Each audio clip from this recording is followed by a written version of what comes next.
সংসার সুখের হয় রমণীর গুণে, গুণবান পতি যদি থাকে তার শনে। পতি গুণবান কিনা জানা নেই, তবে স্ত্রীর অদ্ভুত আচরণ ও আজব আবদার দেখে স্বামীর এখন শুধু পাগল হওয়াটাই বাকি। একসঙ্গে থাকার জন্য নাকি প্রতিদিন 5,000 টাকা দিতে হবে। স্বামীর কাছে এমনই আজব দাবি জানিয়েছেন তার সঙ্গেই বিয়ে হওয়া স্ত্রী।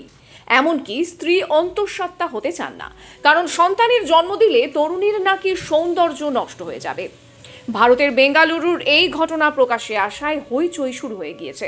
শহরের এক সফটওয়্যার ইঞ্জিনিয়ার 2022 সালে বিয়ে করেছেন, কিন্তু সংসারে সুখ শান্তি বলে কিছু নেই। সংসার করার জন্য শুধু পারিশ্রমিক চাওয়াই নয়, কর্মক্ষেত্র থেকে ফিরে বাড়িতে অনলাইনে কোনো মিটিংয়ে বসলেই স্ক্রিনের সামনে নাচ জুড়ে দেন তার স্ত্রী। শুরু করেন চিৎকার চেঁচামেচি। স্ত্রীর জ্বালায় অতিষ্ঠ হয়ে অবশেষে বিবাহ বিচ্ছেদ চেয়েছেন স্বামী। স্থানীয় থানায় স্ত্রীর বিরুদ্ধে অভিযোগও জানিয়েছেন তিনি। স্ত্রীর এই সব আচরণে তার বাপের বাড়ির লোকের সমর্থন আছে বলেও স্বামীর অভিযোগ।